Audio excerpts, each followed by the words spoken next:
My wife whispered her secret in Japanese, thinking I couldn't understand, but I'm fluent. Don't tell Jason. He'll shut the cards again. That's the sentence that changed everything. My heart stopped. My phone was in my hand, glowing, showing me a text message from my wife, Megan, on a phone I'd never seen before. Before the secret phone, I thought we were stretched but stable. But the truth? My wife, with her mother and brother, had been systematically draining my bank accounts, using a secret phone to route charges around me, all while laughing about how cheap I was. My name's Jason Whitmore. I'm 34, a full-time Uber driver, and the dad who knows the school drop-off gate guards by name. I run nights when surge hits, nap in the afternoons, and pack dinosaur gummies for my 6-year-old Toby. I keep a spreadsheet for gas, tires, and oil changes because my car is my paycheck. I'm not fancy. I'm reliable. That's my whole brand. The morning it cracked, I was waiting in the pickup lane with a coffee that tasted like burnt cardboard. My phone buzzed. Unknown number. Mr. Whitmore, could you come to the school right away? The voice was tight, professional, but there was something underneath it. A small edge of discomfort, like she was stepping around broken glass. Is Toby okay? He's fine. It's show and tell. Show and tell. I blinked at the windshield. I'm on my way.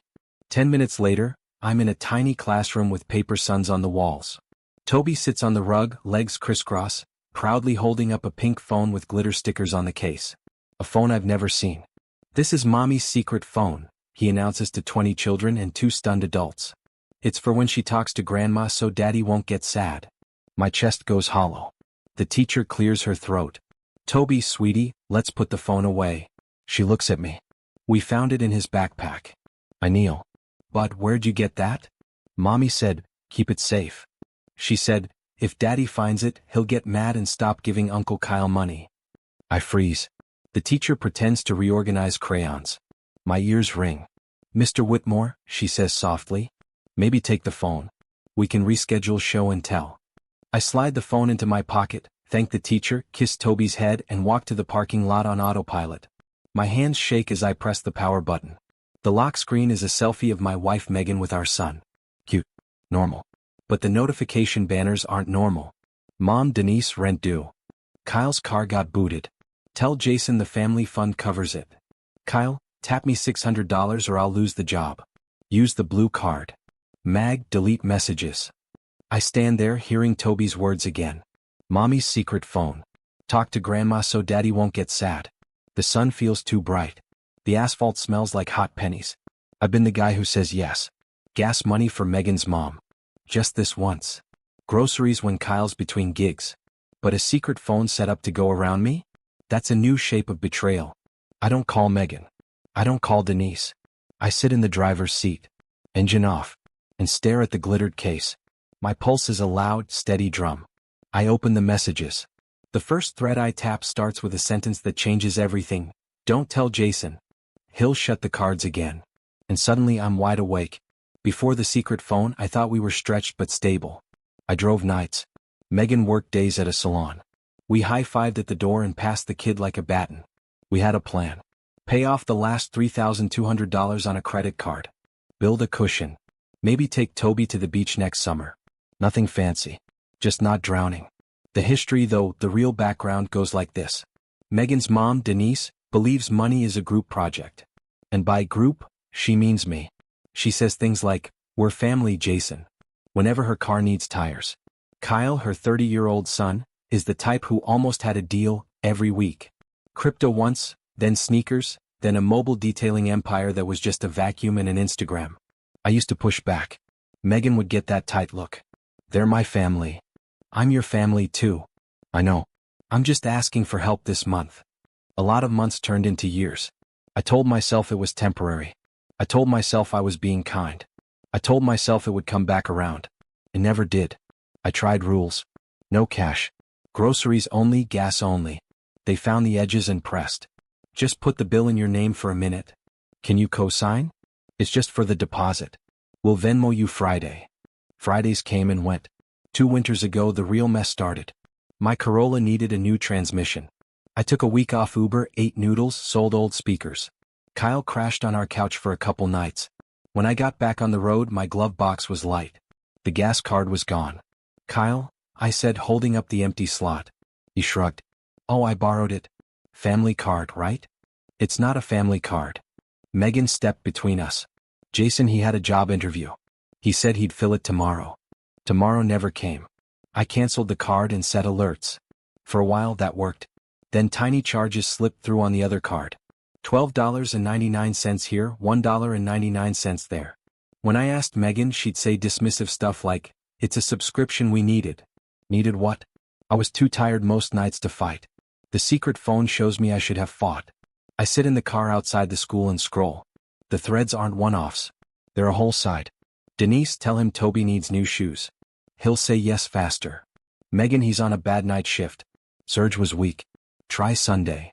Kyle, I can't get locked out again. Give me the blue card numbers. I'll only use $200. Megan, $200 max, delete after. Another thread makes my stomach drop. Screenshots of my bank app.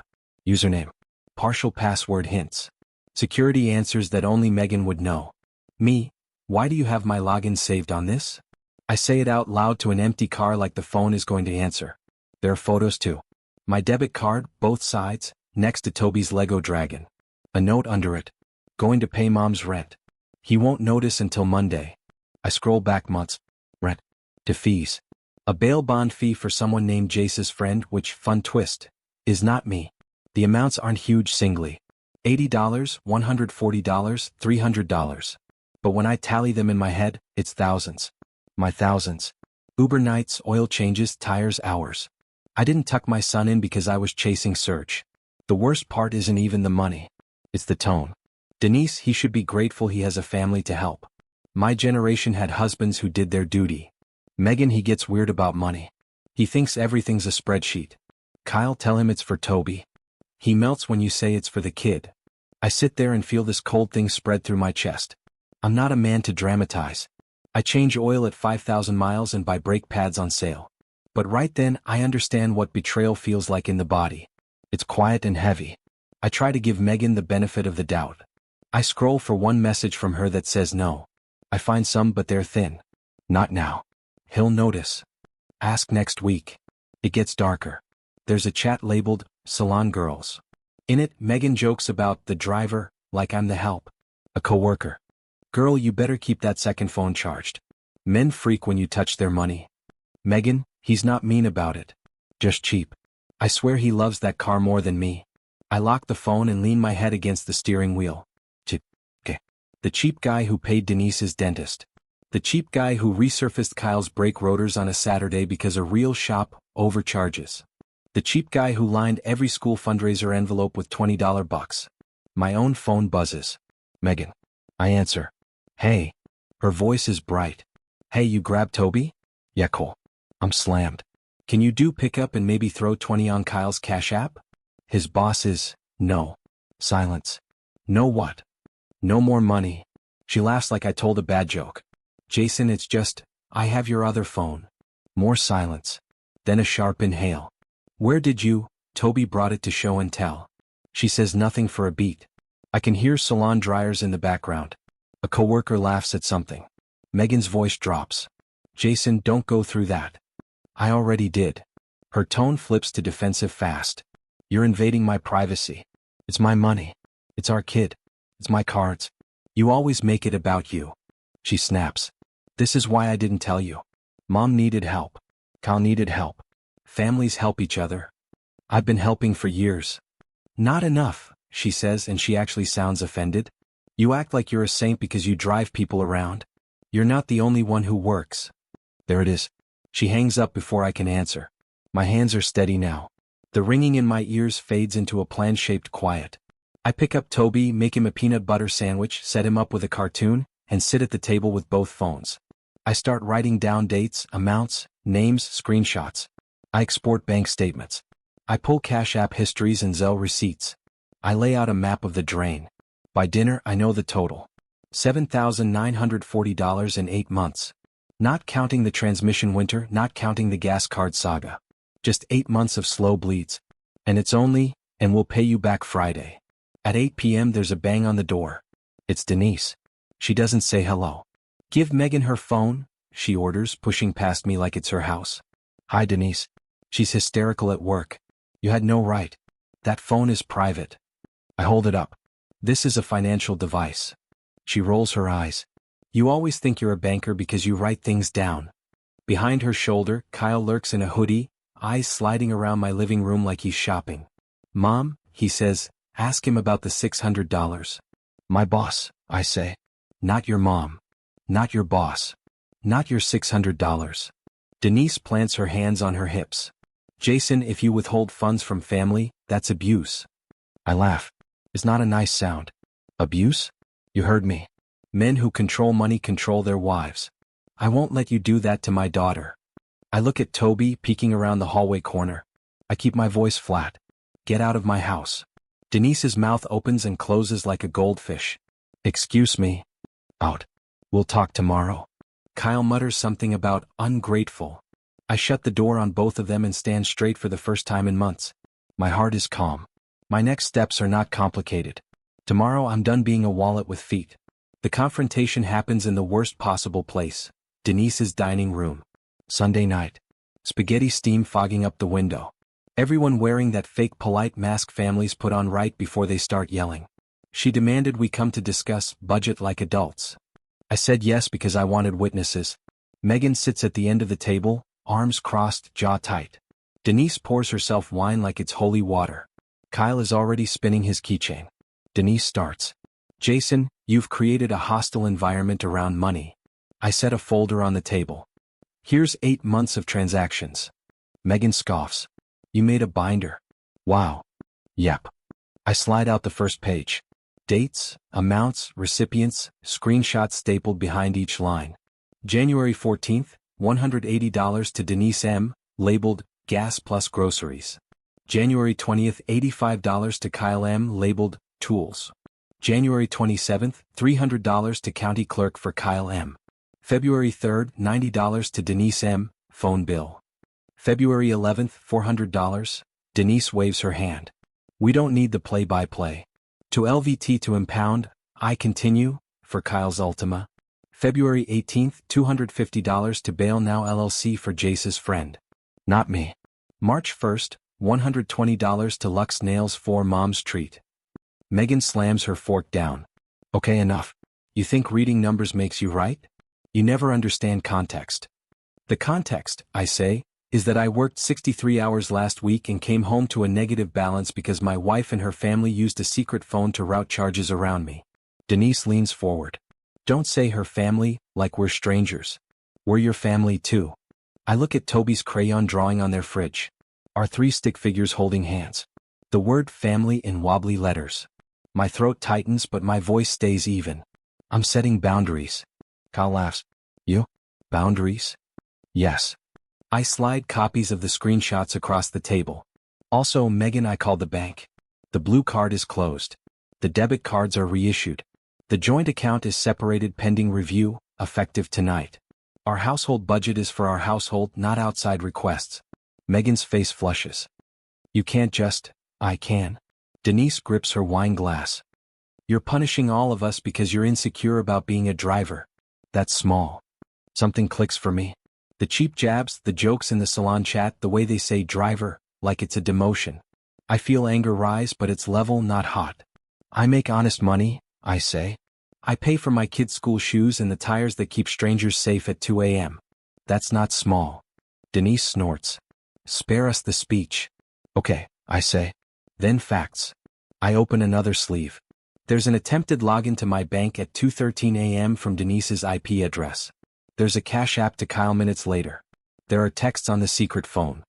I tap the glitter case on the table, saying, don't tell Jason. He'll shut the cards again. Megan stands up. Stop calling it secret. It's my privacy. Your privacy doesn't include my routing number. Mom needed rent, she fires back. Kyle's car got booted. What was I supposed to do? Let them suffer. I look at her. It lands how different we are right now. Say no, I say quietly. Or at least ask me before you say yes with my name. Denise slaps the table. Enough. Jason, if you're going to be stubborn, then return the funds we fronted you over the years. Remember who watched Toby for free? Remember Thanksgiving? The gift cards. I stare. You want to bill me for babysitting your grandson? She lifts her chin. We're not rich. Neither am I say. I'm just tired of being poor on purpose. Kyle pushes his chair back. You think you're better than us because you wear a seatbelt for a living? I exhale through my nose. I think I'm done funding your emergencies that are really habits. Megan's eyes are bright and hard. So what? You cut my family off and keep playing hero? That's your plan? No. I slide one last paper across. This is my plan. Separate accounts. Written budget. You get your own card. I don't monitor. I get mine. Toby's expenses are paid first. After that, any family help requests come through me and get one answer. No. If that doesn't work for you, we take a break. We figure out custody. I keep the car for work. You keep the salon checks. We stop bleeding. The room goes very quiet. Even the spaghetti stops steaming somehow. Denise is the first to speak. Over my dead body, are you taking that boy away from his mother? I didn't say that, I reply. I said we'd figure it out like adults. Megan looks at the papers. She looks at me. For a second, I think I see something crack. Fear maybe. But then her mouth hardens. You're not leaving, she says. You don't have the guts. I stand. Watch me. The next 48 hours are a blur of practical moves I should have made a year ago. I open a new checking account at a credit union. I switch my Uber deposits. I change every password and enable two-factor with an authenticator app. Not texts Megan can intercept. I freeze my credit. I put a fraud alert on the bureaus. I buy a small fireproof box and lock up birth certificates, the title to the car, passports. I talk to a lawyer at a legal clinic. She listens to the numbers and doesn't flinch. You're allowed to protect yourself, she says. You're also allowed to say no to adults who should manage their own lives. She emails me a template for a financial separation agreement and a simple parenting schedule that prioritizes Toby's school routine. When I get home, Megan is waiting at the kitchen table. The secret phone is in front of her like a talisman. You embarrass me at my mother's house, she says. I brought receipts. You like humiliating me? I shake my head. I like feeding our kid and sleeping at night. She crosses her arms. Mom says you're trying to isolate me. I'm trying to stop giving money to a grown man who can't keep a job and a grown woman who calls babysitting a billable service. Megan's eyes flick to the phone. You took Toby to school in a stained t-shirt this morning. Yeah, I say, because I'm driving doubles and doing laundry between shifts since I'm down $1,000 to your brother's tow fees. Her jaw works, then she goes for the wound. You're not a real man if you can't provide for your wife's family. I let that sit between us. I'm exactly a real man, I say. I provide for my son, and I'm asking my wife to stop stealing from me. She flinches. Don't say that word. What word? Stealing. It wasn't stealing. You took my card numbers. You gave them to other people. That's stealing. She looks down. For a long time she doesn't speak. When she does, her voice is small. I felt trapped. They text me all day. Help me. We're short. You know Jason has money. I thought if I handled it for them, you wouldn't have to deal with it. You made sure I wouldn't deal with it by hiding it. Tears fill her eyes. They're my family. I know. I'm surprised my voice is gentle. They're not our bank. That night I sleep on the couch. The house is too quiet without a fight, which feels worse somehow. In the morning, Megan asks, Are you leaving? I'm taking a week at Mike's place. Mike's a fellow driver with a spare room and a slow snore. We need space. And Toby will split the week. I printed a schedule. She stares at the paper like it's betrayal. An Arial font. My mom is going to freak. She already did. Mike's spare room smells like lemon cleaner and coffee. I hang my shirts on a shower rod and tape Toby's drawing to the wall above the air mattress. I drive a lot. Late bars, airport runs, quiet couples who Venmo me $5 tips with hearts in the notes. I make $1,100 in 5 days. I fix a tail light for $18 at the junkyard. Small wins. My body unclenches. Meanwhile, the group chat in Deniseland lights up like a dumpster fire. Screenshots find their way to me. Megan's coworker sends them because she's sick of the drama. Denise, he abducted my grandson. Megan, he took a week to be petty. Kyle, tell him I'll pay him back after my new job starts. Random aunt, men are supposed to provide. I don't respond. I buy Toby a cheap kite and we spend my afternoon off in a windy field making it crash and fly. He laughs so hard he hiccups. That sound is the reason I keep going. Then Denise escalates. She shows up at my pickup spot at school and tries to unbuckle Toby from my car. I put my hand on the door frame and keep my voice level. Denise, stop. I'm his grandmother. You're scaring him. She looks up and sees the resource officer watching from 20 feet away. She lets go. This isn't over. It is for today, I say and drive away. I file for a temporary parenting plan like the lawyer suggested. It's simple. School day stable. Handoffs at 6 p.m. No surprise pickups. The judge signs it in 2 days because apparently the court has seen 1,000 versions of Denise. Megan texts me that night. We need to talk without the court. I agree to meet at a coffee shop. Public, neutral, cheap. She shows up in a hoodie and tired eyes. No secret phone. She stirs her drink like it insulted her. This is not who we are, she says. It's exactly who we are, I say. We just said it out loud. She swallows. Mom thinks you turn me against her. I think your mom raised you to think dead is air. She flinches, then exhales. I hate that she makes every problem my problem. Then stop letting her. Her eyes flick to mine. So it's just no forever? No to bailing out adults. I say yes to helping in ways that don't sink us if we choose and we can. Groceries when we have extra, rides, handyman stuff, but no to rent, no to cars, no to emergency cash apps at midnight. She nods slow.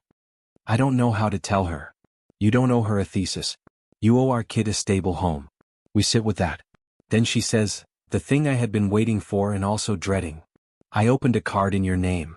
Her voice is barely above a whisper. It started at $500. I thought I'd pay it off. Then things happened. It's at $2,400. For a second the room tilts. Then I steady. This is why you freeze your credit? This is why you lock boxes. When 3 months ago I closed my eyes. You need to call them and close it today. And then we figure out how to pay it from your checks, not mine. She nods, tears on her lashes. Okay. Also, you need to send Kyle a single text. Do not contact me about money again. Then block him. She laughs once, ugly. He'll show up at the house. Then call me or the police or don't answer the door. I'm done negotiating with a man who thinks almost had a job counts as employment. She wipes her eyes. Do you hate me? I look at my hands. No. I'm angry. I'm disappointed.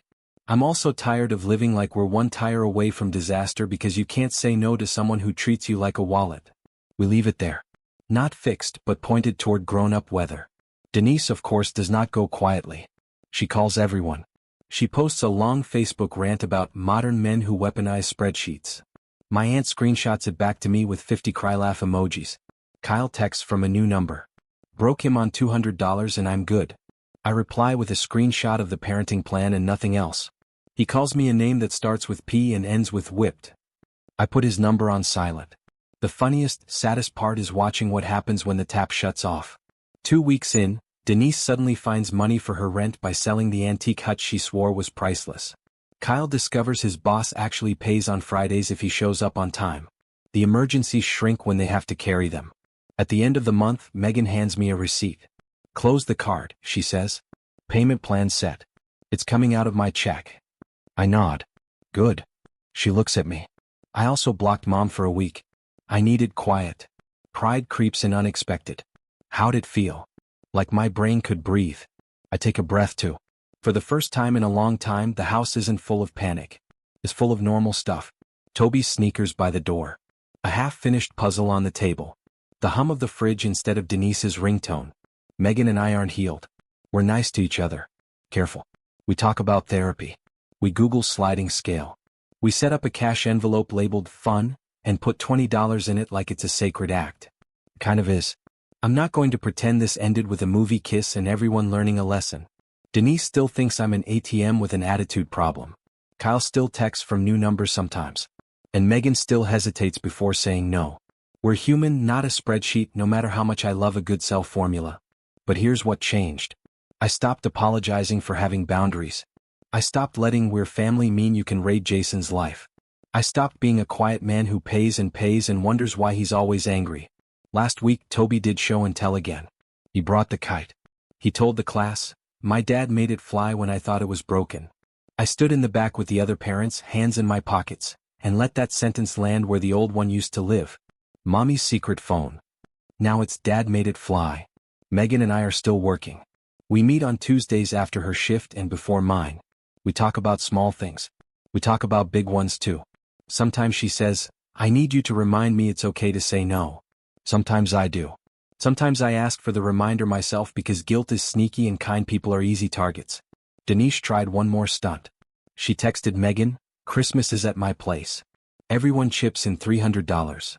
Megan typed, "We're not participating this year. We'll do a small one at home." She showed me the screen with shaking hands. I said, "Good job." We made cocoa that night and watched a movie on the couch. Lights off, tree crooked, kid asleep between us. It felt like wealth. The money is still tight. Tires aren't cheap and neither is rent. But the math finally adds up because it's our math, not theirs. If you need the moral written out plain, here it comes. From one tired driver to anyone who needs it, you are not a bad person for refusing to be a wallet with legs. You are not cruel for protecting the roof over your kid's head from adults who won't protect their own. Love doesn't mean unlimited access to your bank account. Family doesn't mean endless overdraft. I used to think saying no would make me the villain. Turns out, it made me a father my son can trust. It made me a man I can live with. Jason's story is a powerful reminder that sometimes, the hardest choices are the most necessary for our own peace and well-being. What do you think about his decision to cut them off entirely? Was it justified?